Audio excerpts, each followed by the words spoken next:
my son came home with a drawing and showed me this strange-looking woman flying around. I said, "What is it?" He said, "It's Lucy in the sky with diamonds." And I thought, that's beautiful. I immediately wrote a song about it.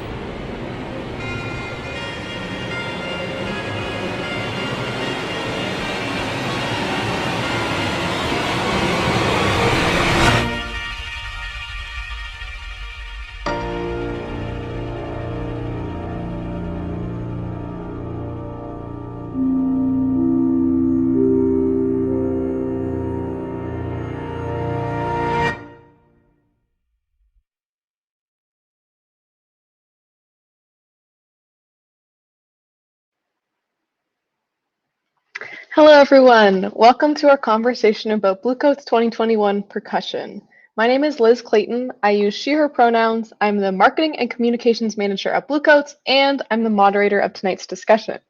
Interestingly enough, we announced our 2021 show, Lucy, 22 days ago, and we're now 22 days away from our move-in date at Indiana Wesleyan University.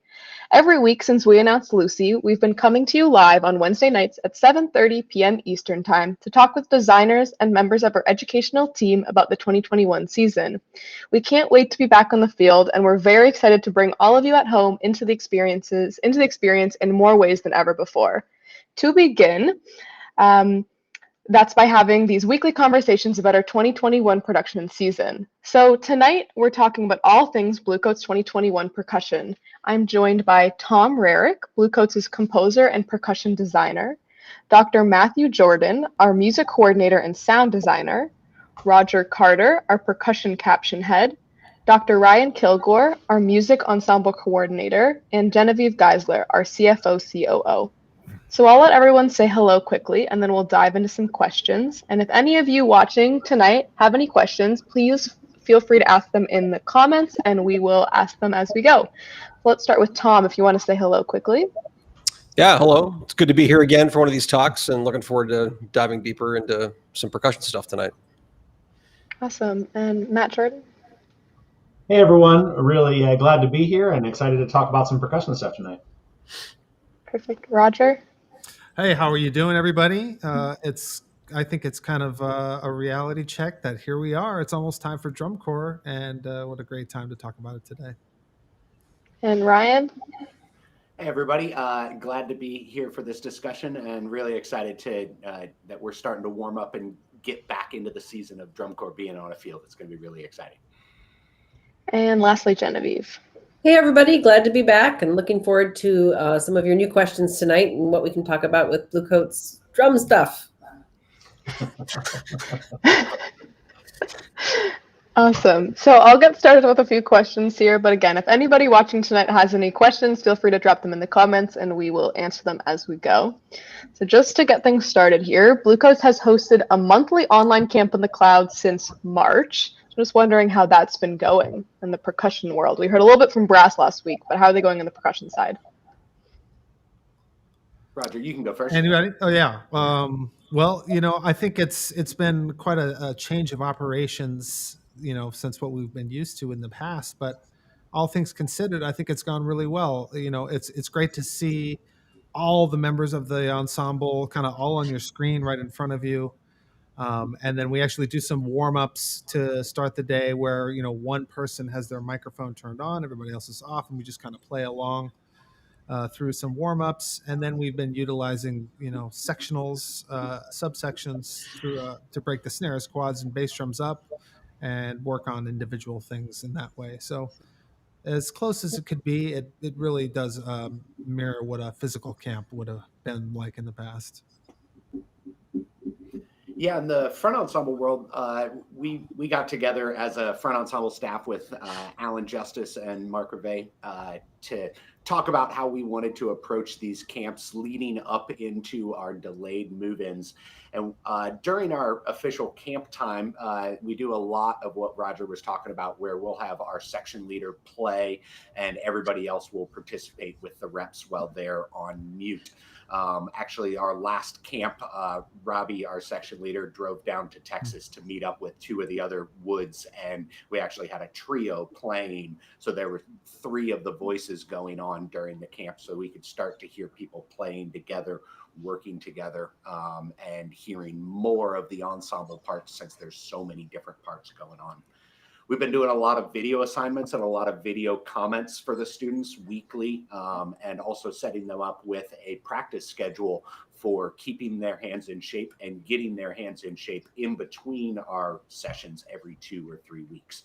So it's been a lot of planning, and we hope it ends up paying off and being fruitful and an easy move-ins process. Yeah, like design-wise too, it's been interesting. Just with we usually do like the January kind of callback camp, things get set, and then we don't see them again until April, and then all that. So the writing usually happens over a longer period of time with less kind of like, not, there's deadlines for sure, but less like hard deadlines when the group gets together. So having these like once a month and then progressing to like the last 2 months have been twice a month has been really good to keep us on schedule design-wise, to make sure that we're getting as much music as we can to the members as soon as possible, so they're obviously as prepared as possible when they get there. So the structure has been good for me, although compressed from a normal kind of scenario. So I'm not sure if that's good or bad. Well, I guess we'll find out. So.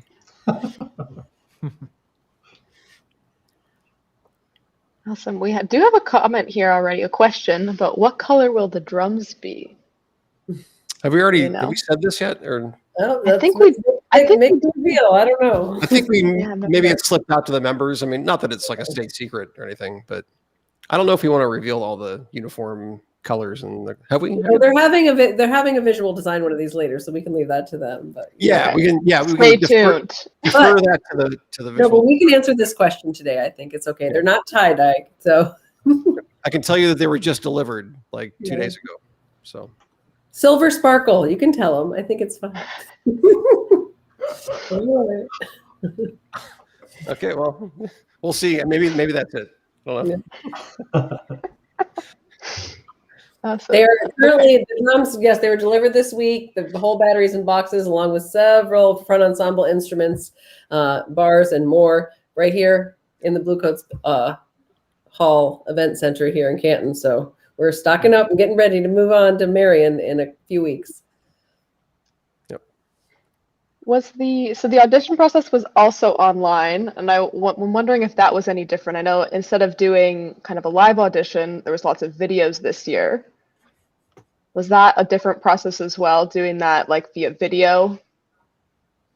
Yeah, for me, it really was, because it limits the total number of back and forth interactions that we could realistically have. You know, back before, we'd be kind of doing little mini check-ins, you know, throughout the whole weekend, you know, so you can kind of give a student an idea of how they're doing and over a period of time. Whereas with the video, it's kind of all in one, right? You get the vid, they're playing through all the exercises and things you requested of them, and then you're basically kind of running it down and providing feedback on how to improve and what was really good and what might not have been as good, and trying to deliver all that information just kind of here you go, and without any follow-up. You know, I mean, you obviously can do an email or two, but it's not quite the same. So I think that made it a little more challenging, but I'm really happy with the members we've actually been able to pull out this year with the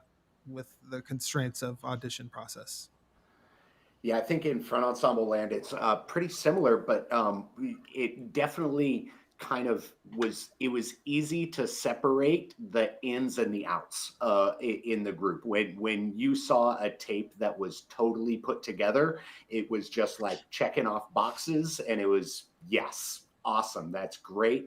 And if we had too many boxes missing when we're looking at those boxes that we're trying to check, once you got to 3 of them, somebody else was going to play better for you. So the yes no part was a little bit easier. The one thing that I do think it lacked was just the personal interaction, like what Roger was talking about, where being in the same room, being able to take somebody's hand and go, do this with their hand sometimes is necessary to get that concept across, and losing out on that physical interaction and, you know, the face-to-face contact was something that I really missed. I was super impressed with what I saw from both battery and front ensemble, but just like this remote, virtual kind of audition procedure, like force things to be written down and really, I don't know, very accountable and detailed with information, and to be able to be passed along and back and forth and deliberated with. And those guys just did a great job negotiating all that. And I think there are probably parts of that will be useful for us in the future, when we're, back live and doing that kind of stuff. But I think it forced everybody to kind of maybe up their game a little bit in terms of just being detailed and documented. And, I think it's a good thing that's come from all this in this process. Yeah, I think as a small benefit for all sections, the systems that we've developed to provide written feedback for each student that submitted an audition is something that we could definitely carry forward to live auditions in the future, and something that we could, after camps and auditions, be able to provide people with as sort of an additional educational benefit to participating in our camps. So I think that is actually a small benefit. Yeah, Roger and Ryan, what were the things you liked here that you think you will carry through? Well, in the front ensemble world, we've always had all of the staff at our callback camps. We have all 4 people in the same room, and we do a lot of watching and forming our own opinions and then just talking it out as a staff up until this year. And this year we actually created a rubric of these qualities of musicianship that are necessary, the techniques that they're playing with 2 mallets, with 4 mallets, their ability to play their secondary instruments in the front ensemble. So now we've got a grade that we can give them on 0 to 100 that helps us codify where our line is right now and where we want our standard of accepted students to be in the future. So having that rubric is going to be something really cool to move forward.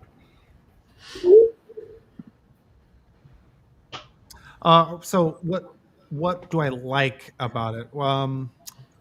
I'd say that I'm meeting, even though it's distance and it's not truly face to face, but I'm seeing the members of the ensemble every couple of weeks. And as opposed to in a traditional year, we would have had a January camp, had an April camp, and then we're there. Whereas this time we've spread out a little closer together than that, and being able to see the progress and kind of check in more frequently, I think is one positive aspect about it. Do you have any advice for an aspiring Bluecoat, somebody who's looking to gain a little bit of experience, they're hoping to be a Bluecoat in the next few years? Do you have any advice for them? That's a question that gets asked a lot. And, I think it comes down to what you prioritize as a student and as a percussionist aspiring to be a member of the Bluecoats, and realizing that we're looking for really solid fundamentals and not so much the flash, if you will. It's not that being flashy isn't important, but I want to see someone who's really mastered the rhythmic accuracy of what they try to play, and being able to hold a consistent tempo and really feeling a pulse and a pocket in how they play, and not just thinking up close with just what the stickings are and what the actual details of everything you're playing. You really have to think big picture wise as much as you can, and in terms of being a great musician, not just a drummer. Yeah, if I was to give anybody advice, the first thing that I would say is take private lessons. Find a quality teacher that's going to give you good information, and then listen to them and practice your butt off and do what they tell you. And if you do those things, you're probably going to make a spot in the next 2 years or so. We repeat this all the time, but from a Bluecoats perspective in general, but it's certainly true for the percussion section as well. One of the best things you can do is certainly just, even before you think you're ready to try out or make it, come to one of the camps or participate in if it's an online audition process or whatever it is. So it really gets you accustomed to, the material that you're supposed to work with and the process once you're there. And I cannot tell you how many people, and I can think of specific people in the snare line, Roger, but I can't tell you how many people have tried out for years, and then oftentimes we've helped them get a spot in another drum corps, and then they've come back and even gone on to be like the center snare of Bluecoat. So it really is a thing that happens all the time. And it really, I think, just from a knowing what to expect standpoint and getting started early standpoint, you can't start too soon with that stuff so that you can get accustomed to like our way of doing things. Awesome. We'll pivot here a little bit to the show, get to some more of that exciting stuff. We do have a question here from Millsap.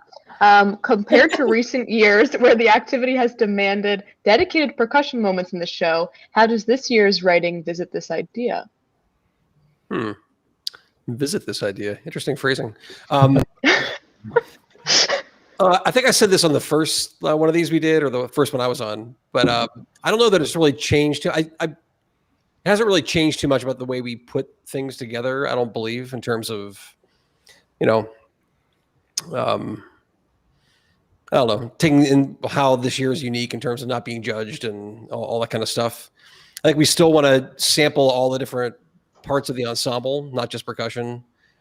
Make sure all the members, they have a sense that they're featured, or they're, they have an importance to moments of the show, often and continually. And just, I think we all kind of consider the members to be the driving part of all this in terms of design and giving them something that's really beneficial to their efforts that way. But I mean, there's a variety of moments in the show. There's, just to walk through in a 30,000 foot view, like the beginning of the show is just front ensemble, has some of the echoes of 2019. Not the same material, but it has echoes some of that, and it's a great opportunity for them to kind of introduce the show, allow things to get kind of rolling that way. In part 2 of the show, there's more of a kind of conceptual, like Lucy driven, Lucy in the Sky driven kind of moment that's really about the composite of all the parts of the ensemble, the percussion ensemble together, that kind of drives that and is kind of a programmatic moment driven by character and sound and texture, that way. The third part of the show, which we'll probably talk about a little bit later, we mentioned in the first thing, is about a large kind of, or large, in pageantry terms, it's a lot of time. It's a healthy chunk that's just about the snares and kind of exploring some electronic effects and things, and kind of just using an economy of voices and the snare voice, but a lot of different electronic effects, unique sounds and that kind of thing, and trying to introduce some of the Walrus material that comes after it.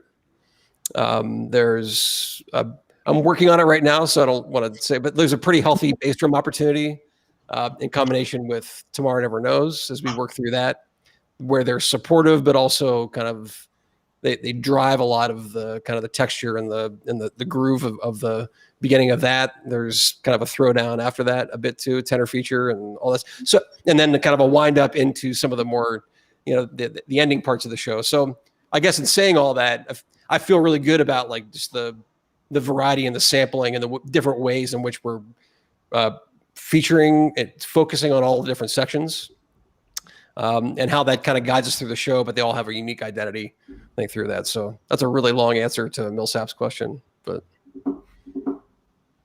yeah. Yeah, Matt, did you have anything to tack on there? No, Tom's answer was great. No, I think a little bit. Excuse me. I think Tom nailed it. And like, we're even in a normal year, we're not writing for points. We're writing because we want to have this be the thing that we are creating artistically. And like Tom's mentioning, the main goal for having these kind of sectional things is to, let us sample the whole ensemble. It's not to try to get points. It's not for any of that, even in a normal year. And so I would say that not much has changed from a perspective of pacing or sectional responsibility, because we want to do that normally. That's just artistically what we're trying to show. It's just orchestrational variety and making it more interesting. I think there is maybe an unspoken like knowledge between design teams. Like, we don't have to do anything for points. We don't have to worry about that element of it, and that's somewhat freeing and really kind of nice. Not to have to worry about that element or shoehorn things in maybe, or have those kind of lingering thoughts in your mind as we go about the process. So Yeah, I asked this last week as well, but again, I'm curious to hear from Roger and Ryan how you feel kind of on the educational side of things, on the educational team side, not having this be judged. If that kind of changes anything, or how that feels on that side. Yeah, for me, it doesn't really change anything. I got to be 100% honest.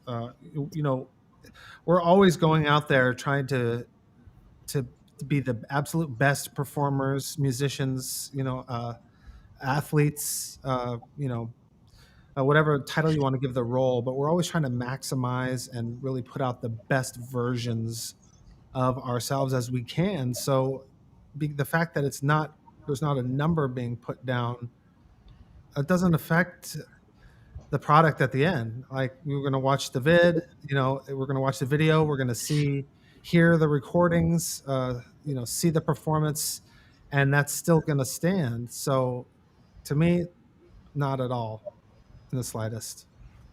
Yeah, I absolutely concur. The reason why I love this job is because each year I believe what gets put on the score, whether it's Doug or Tom or Matt, and as we get this, when we see the score, when I'm looking at the score, I'm not thinking about whether the students are able to do it. I'm just thinking that's what it should sound like because the score is the right answer.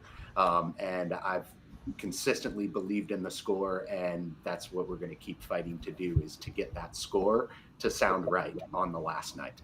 And it'll be a little bit compressed this time around, but the score is still right, and we want to get that. Not the points score, the musical score. Clarified that. We had a couple questions earlier about if there are any unique or especially interesting instruments coming to the field this year in the percussion section. Somebody asked if there was also going to be a cymbal line. Maybe this is the year. Yeah. Matt, you want to take this one? not yet. Yeah. I'll take the cymbal line one though. I mean, no, there won't be a cymbal line this year. It's too bad. But, yeah. There will be one in the alumni corps, though. That's very true. Yes. Yep. I think a pretty sizable one in the alumni corps, actually. Coming 2022, so not too long to wait, guys. Next year. Yeah. Awesome. Okay. Interesting instrumentation. That was the other yeah. part. Any instruments other than cymbals? Yeah. I mean, I think a lot of that is coming through exploring traditional percussion instruments with a kind of electronic, perspective to them. I wouldn't say it's necessarily, new and interesting within that. I mean, yeah, I would say it's kind of more traditional instruments, just exploring different ways of hearing them and, seeing them. So. Yeah, I think the flavor of the instrumentation acoustically is be much the same as 2019. I think what the identity of the program and what you'll notice most combined with percussion elements, I think will be the electronics and what we do with effects and combinations of instruments and some of the, and also within the horn line as well. They're part of all this electronic exploration and experimentation. So I think those are the unique parts of the program, I guess. But, we'll continue to develop that stuff though as we go. So I'm looking forward to the move-in time and I guess July and kind of discovering those things that we'll need to do to add to the program. So, are there any of those unique moments or interesting effects that you're excited about? I mean, hopefully all of them. Frank actually just said the exact thing. So. No, I mean, I think that we talked a little bit about it on our one, I think 2 weeks ago. But we do have a moment that's "I Am the Walrus" that was inspired by a Chick Corea tune named El Stefan, which was kind of a loosely drum set solo, kind of drum set snare drum solo that uses a vocoder effect. So it's just this really, really cool inspiration that we took within that. So we're not exclusively doing that. One of the nice things is that 2 years ago, we did pass the rule for delay and live sampling to be legal on the field. So there will be some of that happening both percussively and with the brass side of things. So I think that's the thing I'm most excited about, is kind of the beginning of Walrus. And the way that we're kind of evolving that into this a little bit different world. And there's been groups that have done it before. I know Blue Knights did it incredibly well a few years ago. This is a very different approach from what they did with it. This is kind of more using it as kind of the lead voice of a through composed idea. They did it in a very soloistic way. So it's going to be fun to kind of see how we kind of get that on the field and watch it evolve. Yeah, we have a lot. That's one of the project moments of the show. I think that, that we're not exactly sure. We have all the bones are there, and the ideas are there, and it's going to be a cool process of discovery to kind of find all the right things about it. But it does offer, it begins with a couple soloists, some trios, combination of the full snare line. Also, it's kind of, it's really kind of like I mentioned before about like economy of instruments too. It's like, it's not a lot of like keyboard playing. It's not traditional like marimba vibes, everybody playing. It's texture. It's like kind of trash sounds and combined with electronic stuff, sitar, just unique things that have like a sizzle and a kind of a darkness and a that complement, I guess, what we're trying to get from the vocoder and the effects and the delay and just how all that mixes together. So also the opportunity to actually have the snare line, motivate harmony as we kind of, introduce most people know the intro to like I Am the Walrus, and that's one of the things that's kind of sketched in there right now as a possibility of just adding a sense of, tonal harmony to the snare line. And then at the same time, also making sure they sound like a snare line too, and it doesn't sound like bleeps and bloops and an effect. So again, these are things we're excited about. We're not exactly sure what it sounds like in actuality, and that's part of the fun and part of what's scary and fun and worth it, and what we can do with these great members and staff members. So. Awesome. We have a question from earlier about, I guess somebody just asking us to come back to Little Rock, which we are not doing this year. But Jenna, I was wondering if you could talk a little bit about what the season will look like this year. Sorry, very short tour this year, but we hope to be back to all of our favorite spots in 2022, including Little Rock, because we love it there. So just this year, we are going to be moving in at Indiana Wesleyan University for the month of July. Normally we'd already be there by now, but it is our usual location. So that kind of makes it normal for everyone, all the returning students and staff members, which I think will be really great. And they take great care of us there, and they have, everything in place for us to, eat and sleep and live safely there. So I think that's going to be really great. And then we do go on a short tour. We're going to be starting off in Canton with a couple of concert events in downtown Canton at the new Centennial Plaza, and then at Travassi Vineyard. And then we'll go to the Boston area for 3 days for some shows that the Boston Crusaders are hosting. Then we'll be in Allentown, and then back to Akron for our home show, the typical home show, and then back to Marion for a show, and then Indianapolis. So it's just a quick little thing, but everyone's extremely excited about it. And actually some really great positive news coming today from DCI that tickets for select shows will be going on sale on Monday. Akron's not listed on there right now, but there's a chance it will be available by Monday. If not Monday, then very shortly thereafter. Everything's set there. We're just working on getting some of the logistics work out with the ticketing. So we should it's looking really good that we're going to be able to have host a regular capacity show there. So we're really excited about that. So if you want to check out dci.org/news, it has information about the shows that are up for sale right coming Monday. And then I'm sure they'll be posting information in the next 7 to 14 days about all of the other events. So I think that's pretty exciting, kind of makes it real for everybody that we're really going to do this and get out there and do some drum corps shows. Definitely. We've had a few questions, not for today, but we've had a few questions about props for the drumline. So I just want everybody who's watching who has these questions, on the 22nd, in 2 weeks, we're going to have another one of these live streams with some of the visual designers. So save those questions, put them in a box, and ask them again that week. We'll be able to go into some of that conversation that we're talking about. So But we are at the end of our time here, so we'll just go through, and if anybody has any kind of last words, I'll give you all a chance to say that, and then we'll wrap it up for today. We'll get started with Tom. Do you have anything you want to say? I don't think so.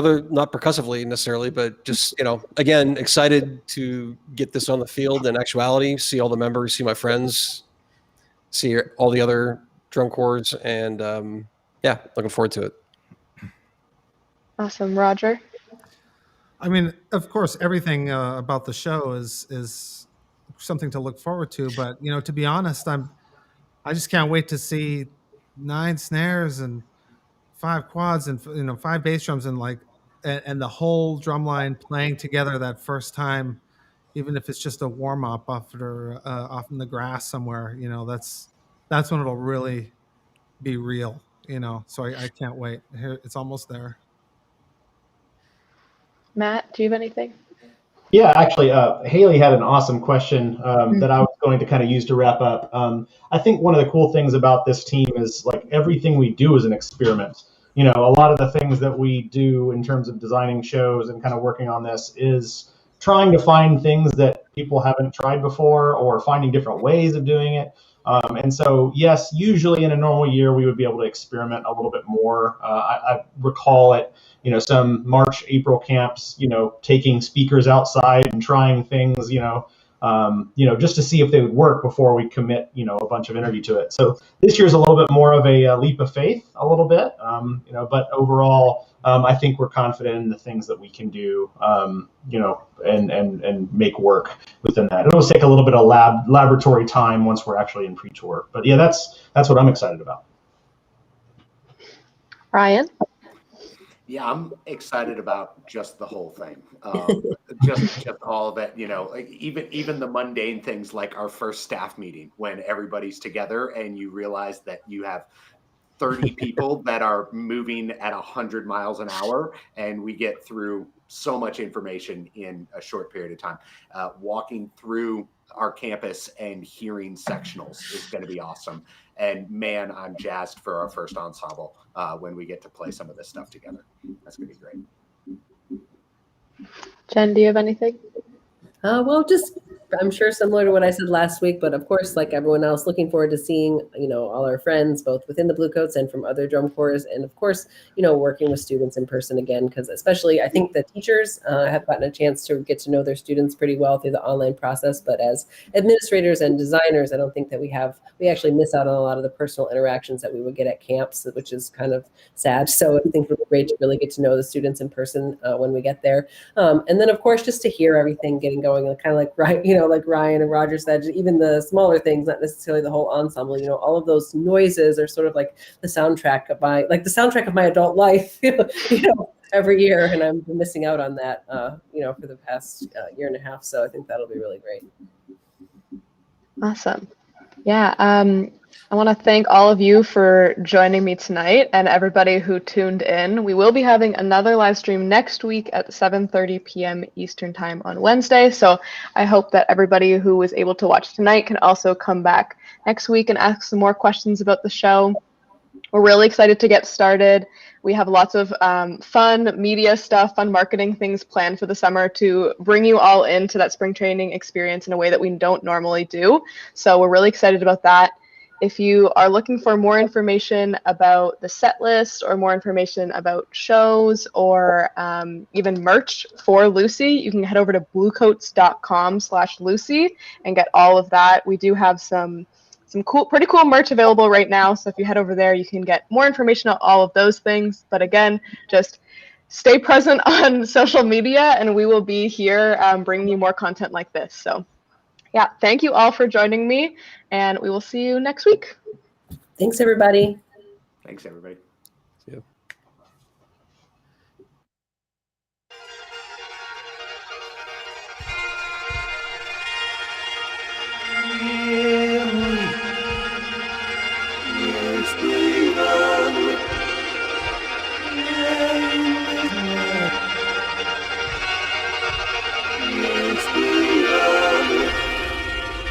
My son came home with a drawing and showed me this strange-looking woman flying around. I said, "What is it?" He said, "It's Lucy in the sky with diamonds." And I thought, that's beautiful. I immediately wrote a song about it.